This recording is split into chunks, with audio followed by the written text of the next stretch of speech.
오늘 우리에게 주시는 하나님의 말씀은 잠언서 23장 22절에서 25절까지의 말씀입니다.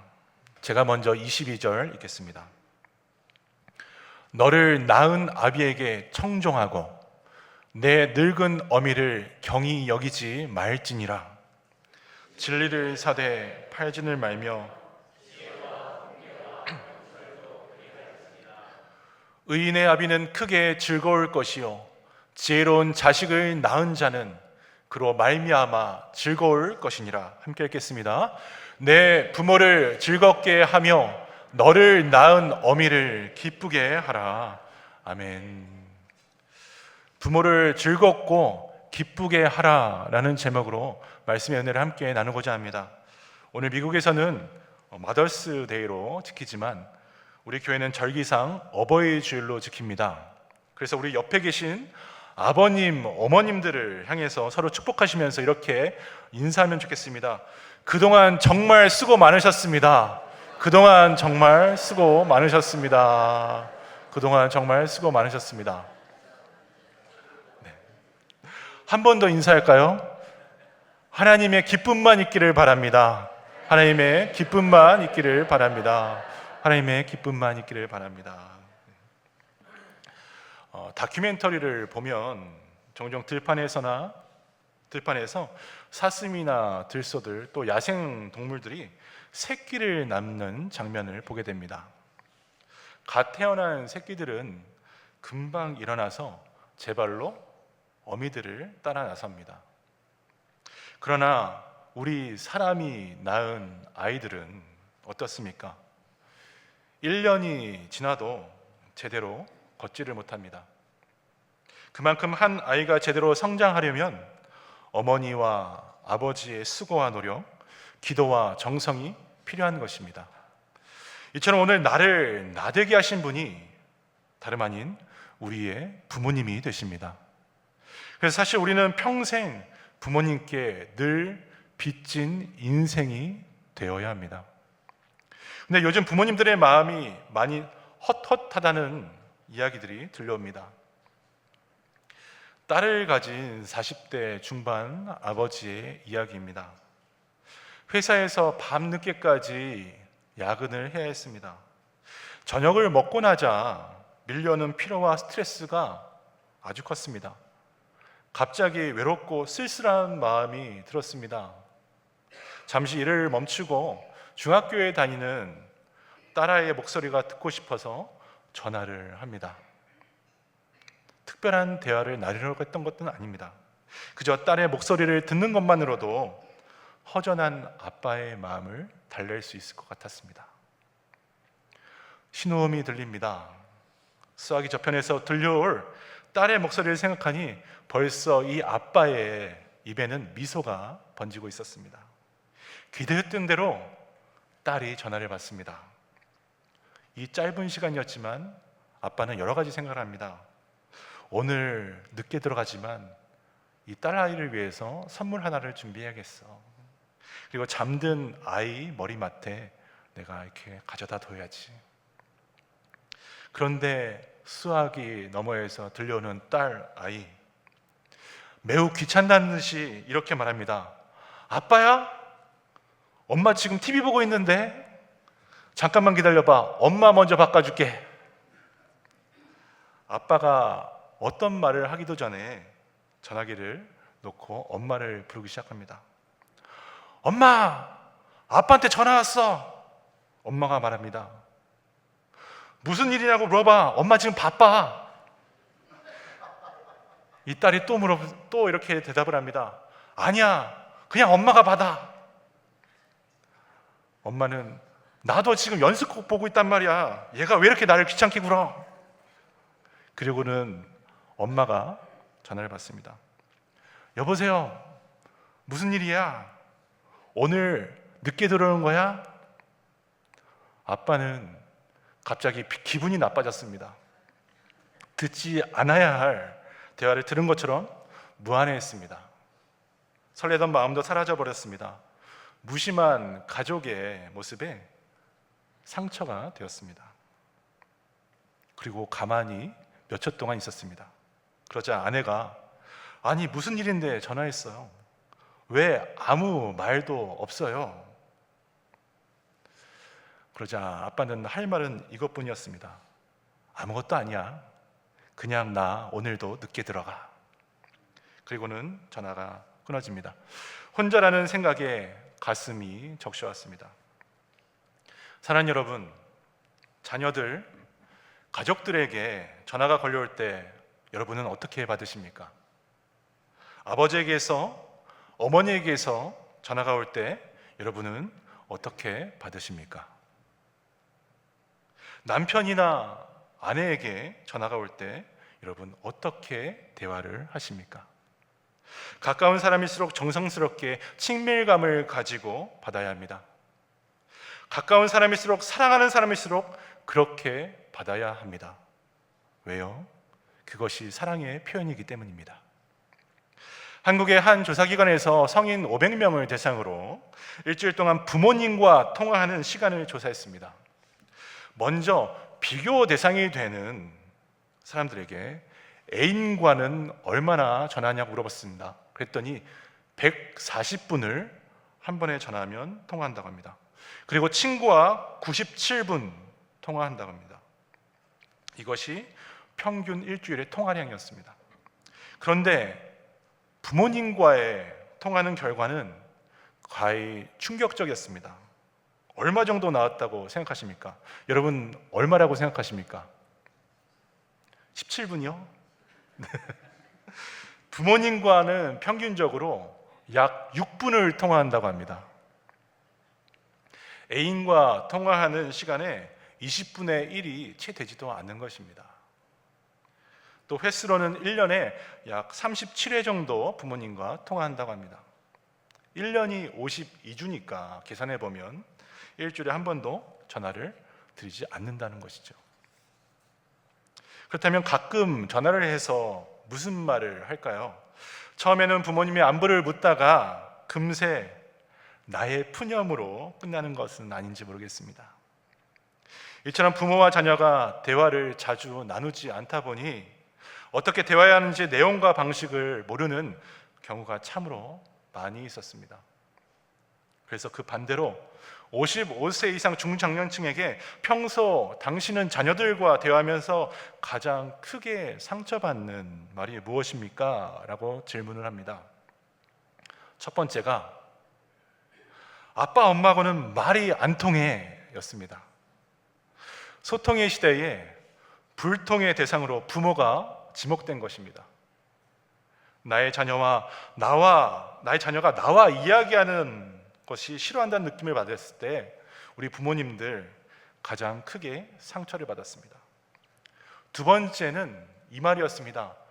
아니 아빠 엄마 내가 도대체 몇 번을 가르쳐 드렸어요. 핸드폰을 이용하는 방법, 카톡이나 앱 이용을 하는 것 배웠는데도 자꾸만 우리 부모님들 잊어버립니다. 그래서 자녀들에게 또 물어보면 이것도 못하냐며 핀잔을 줍니다.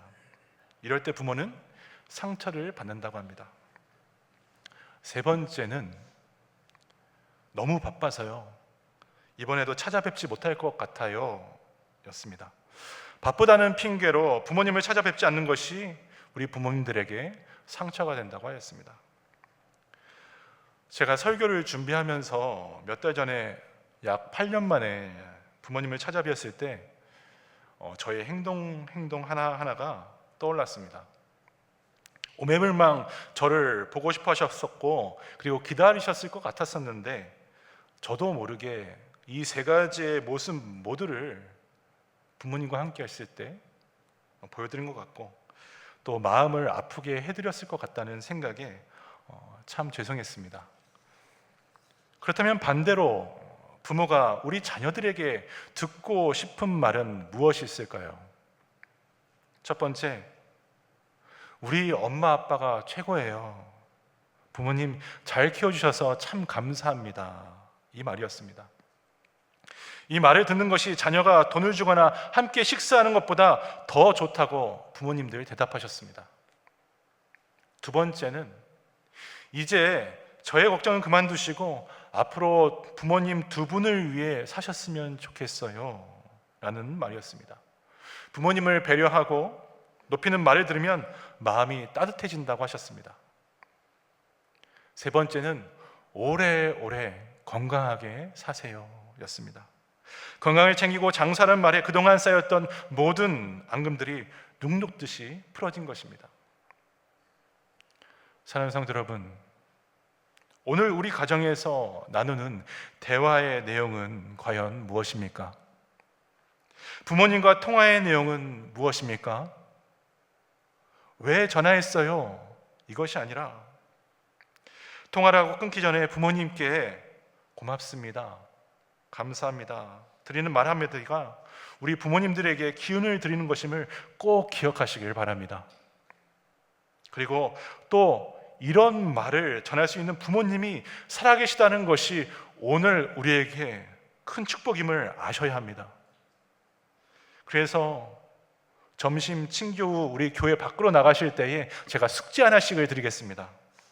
더 이상 지체하지 마시고 여러분들의 부모님과 그리고 그동안 연락드리지 못했던 사랑하는 분들에게 마음을 다하셔서 메시지나 감사의 연락을 꼭 남겨드리면서 사랑 가득한 어버이 주일 삼으시기를 바랍니다. 오늘 말씀은 지혜서로 잘 알려져 있는 잠언입니다. 여기에는 모든 인생의 내용들이 다 담겨져 있습니다. 특별히 오늘 본문은 부모와 자녀의 관계에 대해서도 말씀하고 있습니다. 25절 우리 함께 읽겠습니다. 시작. 내 부모를 즐겁게 하며 너를 낳은 어미를 기쁘게 하라. 무엇이라고 합니까? 내 부모, 너의 부모를 즐겁고 기쁘게 하라 라고 말씀하십니다. 초점이 어디 있습니까? 나에게 있지가 않습니다. 부모님이 중심입니다. 나의 관점에서, 우리의 생각에서 어떻게 하면 부모님을 기쁘게 해드릴까가 아니라 부모님의 관점에서 부모님이 원하시는 것이 무엇인지를 먼저 생각하라, 주님은 말씀하고 계십니다. 우리는 때때로 나는 할 일 다 했어, 내가 용돈도 드리지, 가끔씩 먹을 것도 사다 드리지, 때로는 선물도 하잖아 라면서 이 정도면 스스로 좋은 자녀라고 생각합니다. 하지만 오늘 주님은 어떤 일을 하더라도 책임을 다했다고 스스로 생각하지 말라 하십니다. 우리의 말과 우리의 행동 속에 진심을 담아내고 감사한 마음으로 작은 선물 하나에도 따뜻한 사랑을 담아서 올려드리라고 하십니다. 그렇다면 어떻게 해야 부모님께 이런 기쁨을 드릴 수가 있을까요? 어떻게 하면 부모님께 세상에 줄 수 없는 이런 즐거움을 드릴 수가 있을까요? 이 또한 답이 오늘 읽은 우리 본문 성경에 나와 있습니다. 22절 함께 읽겠습니다. 시작. 너를 낳은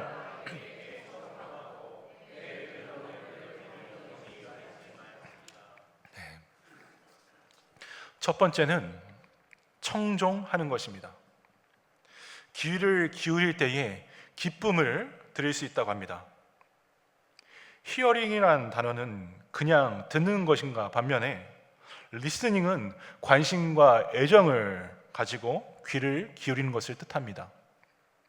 우리 자녀들을 향한 부모님의 이야기, 어쩌면 10번, 50번, 100번 이상 들은 잔소리로 들려질지도 모릅니다. 그러나 그럼에도 불구하고 그 이야기를 히어링이 아닌 리스닝으로 들으면서 맞장구 쳐드리라고 합니다. 엄마, 아빠 맞아요. 정말 그렇네요. 그리고 그 다음은 어떻게 할까요? 여기까지 말하라고 합니다. 판소리에는 소리꾼만 있는 것이 아니죠. 노래라는 소리꾼 옆에 누가 있습니까? 북을 치며 장단에 맞춰 추임새를 붙여주는 고수가 함께 있습니다. 얼씨구, 좋다, 그렇지, 이렇게 공감하고 칭찬하고 격려하는 말을 더하는 사람 말입니다. 함께 추다, 맞장구 치다, 이 의미의 추임새는 바로 소통, 공감을 의미합니다. 이런 공감의 마음으로 부모님의 말씀을 경청하라는 것입니다.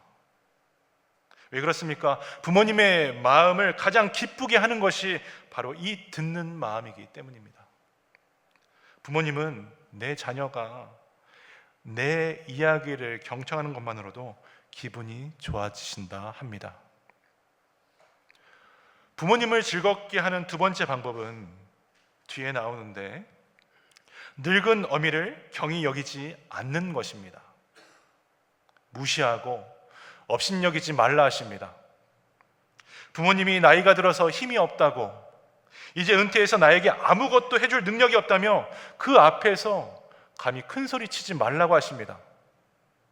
이것이 늙은 부모를 경히 여긴다는 말입니다. 자녀들 어릴 때에는 부모의 손 잡는 것 좋아합니다. 이 손을 놓칠까 봐 걱정합니다. 우리 엄마, 우리 아빠 정말 최고야. 모든 것을 다 해줄 수가 있어. 부모를 그렇게나 자랑스럽게 따르던 아들과 딸입니다. 그런데 사춘기에 들면서 어떻게 되죠? 변하게 됩니다. 우리 엄마 아빠는 그래서 말이 안 통해. 정말 왜 저러시는 거야? 라고 말입니다. 저도 아이 셋을 키우고 있습니다. 나름 저도 좋은 아빠가 되어보려고 매 순간 노력하는데, 아이들에게 제 속에 있는 말을 할까 말까 고민하다 한마디 하면 이런 대답을 우리 자녀들에게 듣곤 합니다. 아빠, 제발 목사님처럼 얘기하지 말고 다른 아빠처럼 이야기해줘 라고 말합니다.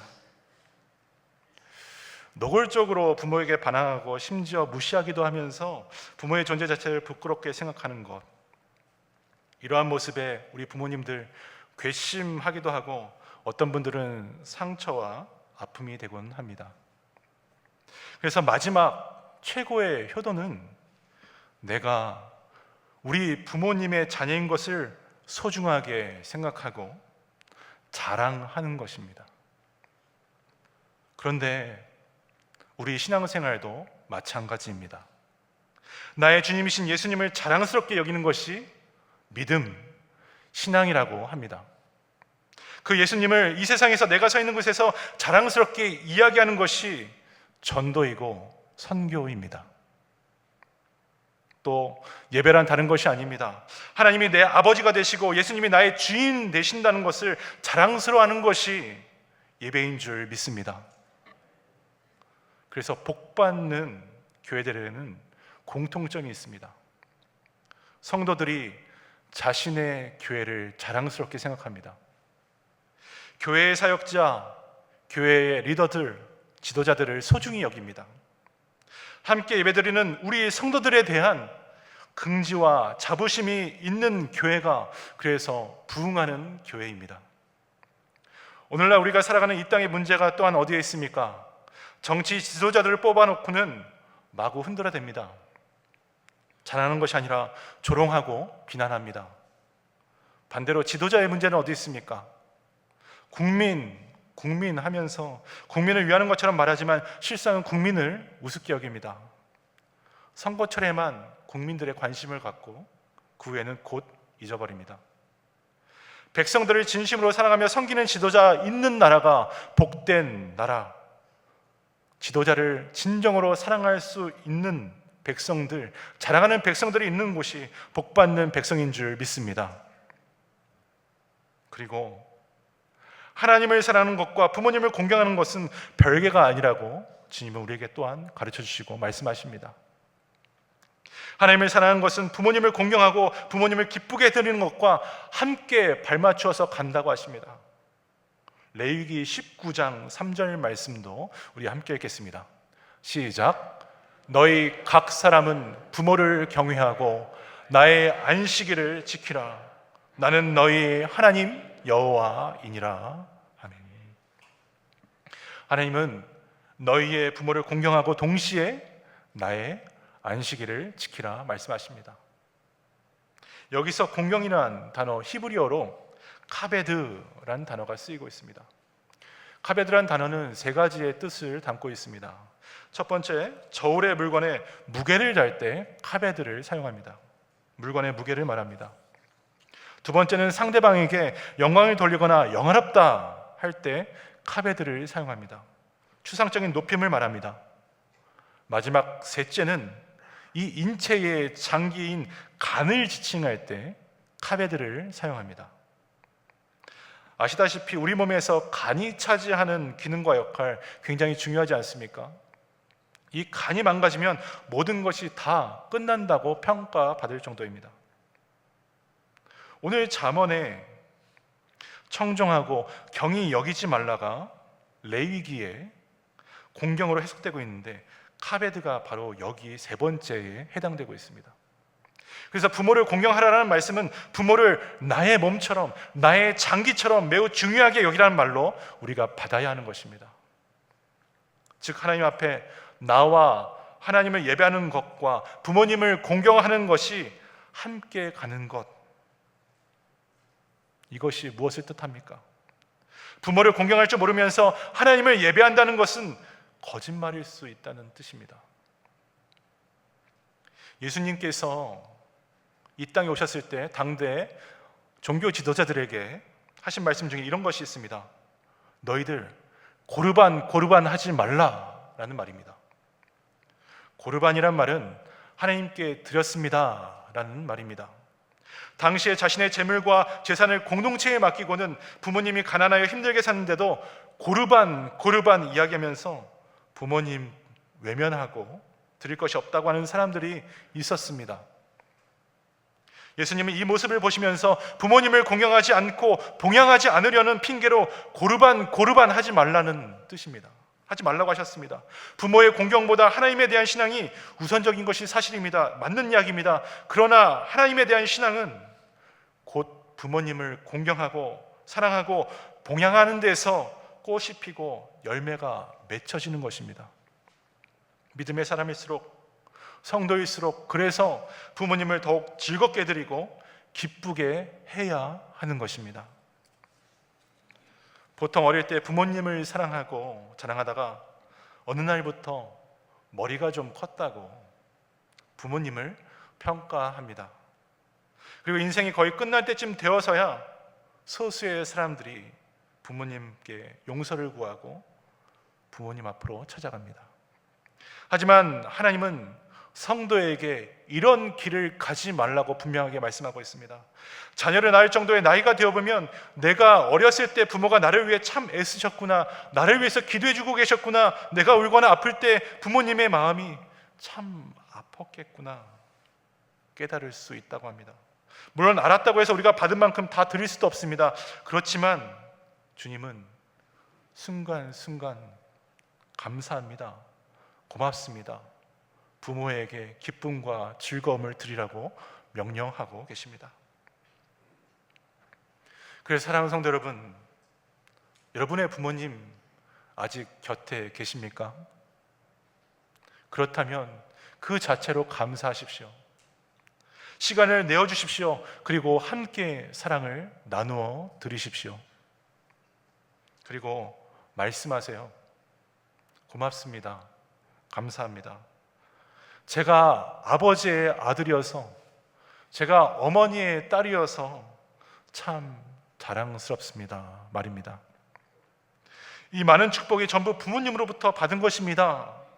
이 말 한마디에 우리 부모님들 기쁘고 즐거우실 것이고, 이 말 한마디에 상했던 마음이 다 녹아내릴 것입니다.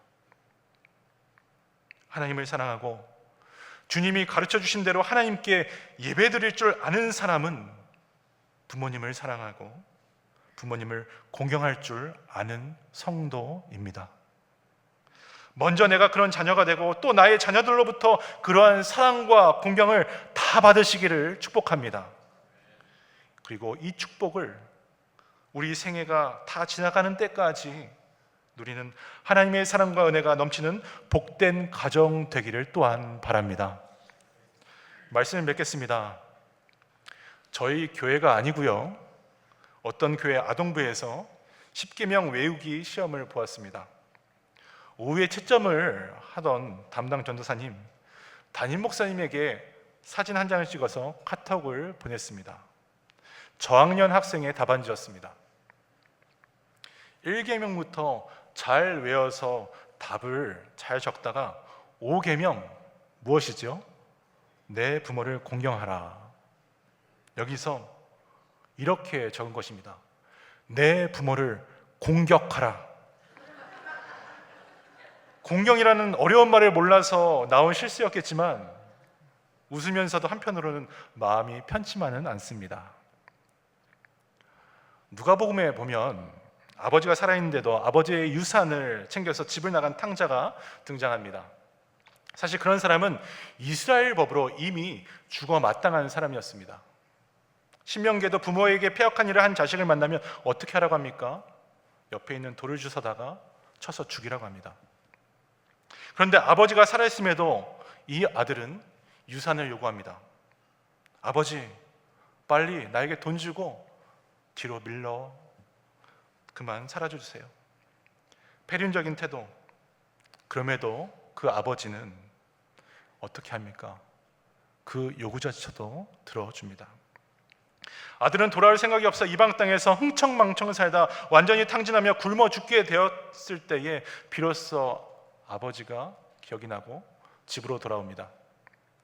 그때 문 밖에서 아들을 이제나 저제나 기다리던 아버지는 거리가 저 멀리 떨어져 있었지만 아들의 그림자가 보이니 한눈에 알아보고 신발도 신지 않고 박차 뛰어가 안아줍니다. 여러분, 이건 단순한 사랑을 소개하는 것이 아닙니다. 혹시 저 아들이 마을 사람 눈에 띄어 돌에 맞아 죽을까 봐 그 아들을 자기 몸으로 덮어버리시는 긍휼과 용서, 사랑의 하나님 아버지의 행동이었던 것입니다. 그런데 여러분, 우리 부모님이 이런 존재가 되십니다. 우리 교회 성도님들 중보기도 제목 중에 가장 많은 기도 제목이 무엇인지 아십니까? 우리 부모님 누구누구 예수님 믿고 구원받게 해주세요입니다. 오늘날 거울을 들여다보면 돌아가신 어머니 얼굴이 우리 가운데 있고 또 아버지 얼굴이 우리 가운데 있지 않습니까? 이제 어느덧 우리도 나이가 들어 늙은 것입니다. 부모를 공경하라는 말씀에 우리 모두는 자유로울 수가 없습니다. 혹 부모님과 오랫동안 연락을 안 하시거나 부모님의 믿음에 무관심하며 살아가시는 성도님들 계시다면 말씀에 순종하면서 미루지 마시고 빨리 찾아뵙기를 바랍니다. 그리고 복음을 알지 못하는 부모님 계시다면 빨리 예수님을 전하시길 바랍니다. 반대로 자녀들에게는 부모를 즐겁고 기쁘게 해야 한다는 말씀을 분명하게 가르쳐 주시기를 또한 부탁드립니다. 그래서 하나님이 허락하신 귀한 이 시간을 우리 가정이 놓치면 안 되겠습니다. 또 한 가지 더해서 여러분들에게 부탁드리고 싶은 것이 있습니다. 우리 비전교회 실버 공동체 부모님들을 보살펴 주시고 섬겨 주시기를 부탁드립니다. 우리 어르신들 때문에 우리가 이렇게 아름다운 예배당에서 아름다운 교회를 세우고 주님 앞에 나올 수가 있는 것입니다. 하나님의 몸된 교회를 사랑하는 법을 우리 아버지, 어머님, 우리 실버 공동체 어르신들이 가르쳐 준 것이고 이제 그분들을 우리가 하나님 앞에서 부모를 사랑하고 공경하듯이 섬길 때에 우리 다음 세대들이, 우리 자녀들이 우리를 보고 따르게 됩니다. 이런 하나님의 사랑과 은혜가 기쁨과 즐거움으로 가득해져서 실제 우리 가정마다 그리고 우리 비전교회에 하나님의 풍성한 생명과 행복의 역사가 충만하게 임하게 되기를 주님의 이름으로 축원합니다. 이 시간 우리 옆에 계신 분들 축복하면서 함께 찬양하면 좋겠습니다. 행복이라는 찬양입니다. 우리 다 함께 찬양하시겠습니다.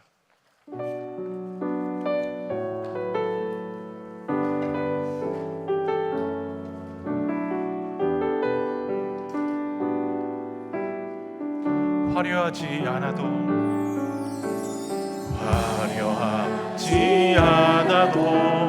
정결하게 사는 삶 가진 것이 적어도 감사하며 사는 삶 내게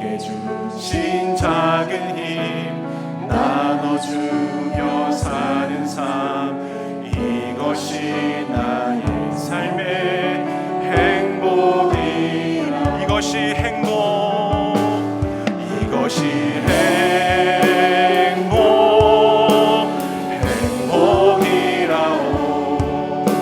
세상이 알 수 없는 하나님 선물, 이것이 행복이라오.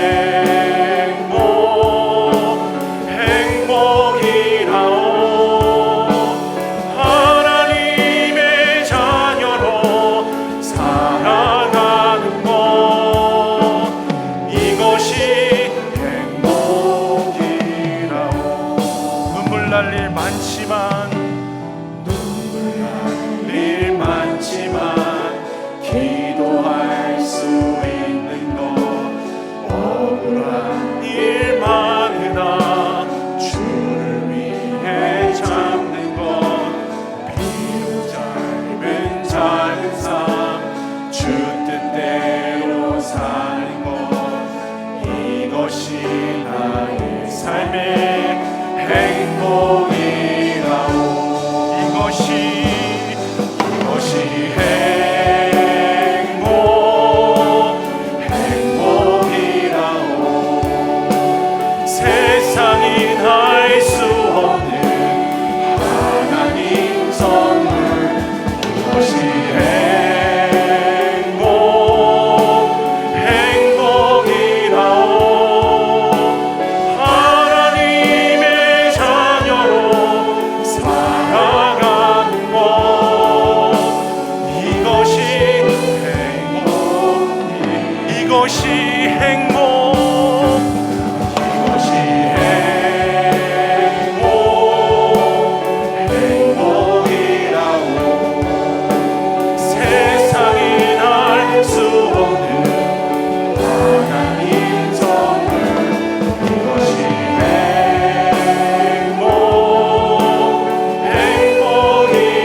행복이란 우리의 가정, 우리의 부모, 형제, 자매, 자녀와 함께 사랑하고 함께 하나 되어 하나님의 사랑과 하나님의 은혜, 기쁨과 즐거움을 누리는 것을 말합니다. 그런데 여러분, 오늘 우리는 어떤 행복을 추구하고 계십니까? 오늘 여러분들의 가정에는 어떠한 행복이 가득해 있습니까?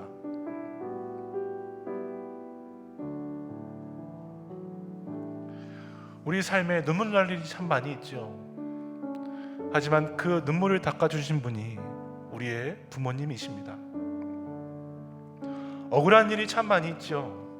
근데 그 억울한 일까지도 품고 기도해 주신 분이 우리의 어머니, 아버지가 되십니다. 여러분, 부모님을 공경하세요. 그래야 눈에 보이지 않는 진짜 아버지 되신 하나님을 공경할 수가 있습니다.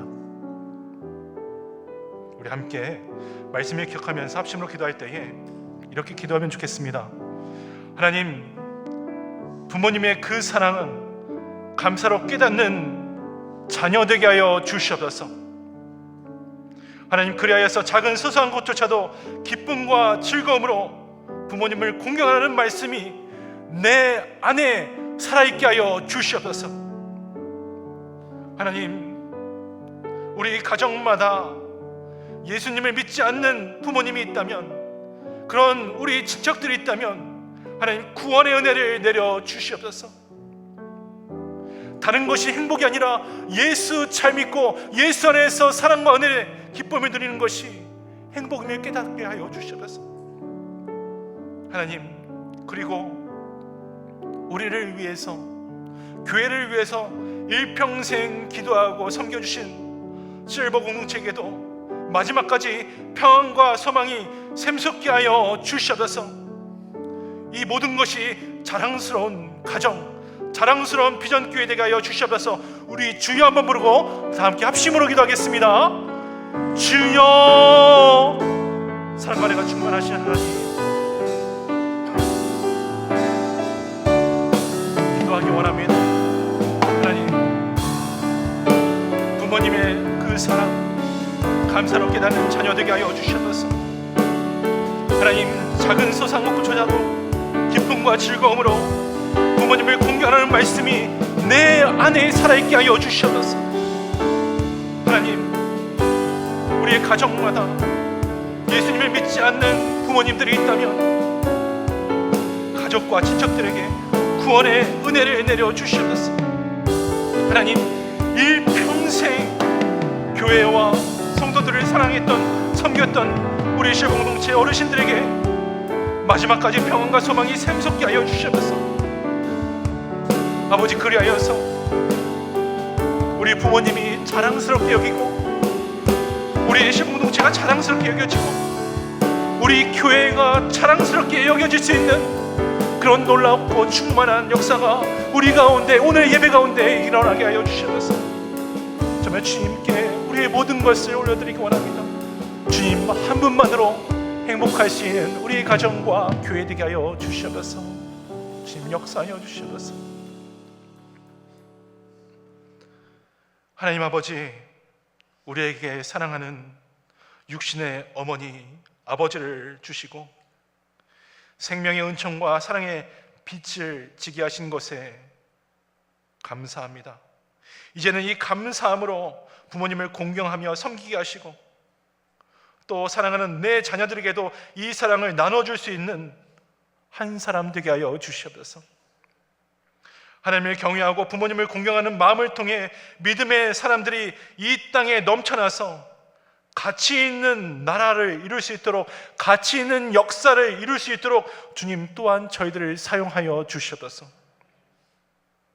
하나님, 오늘 예배를 통해서 하나님의 기쁨과 즐거움 회복하기를 원합니다. 그래서 우리의 가정에, 우리의 일터에, 우리 교회에 예수 그리스도로 행복함으로 충만하게 하여 주시옵소서. 주님의 손에 우리의 모든 것을 올려드리오니 주님께서 함께 동행하여 주시옵소서. 이번 말씀 예수님의 이름으로 간절히 기도드렸습니다. 아멘.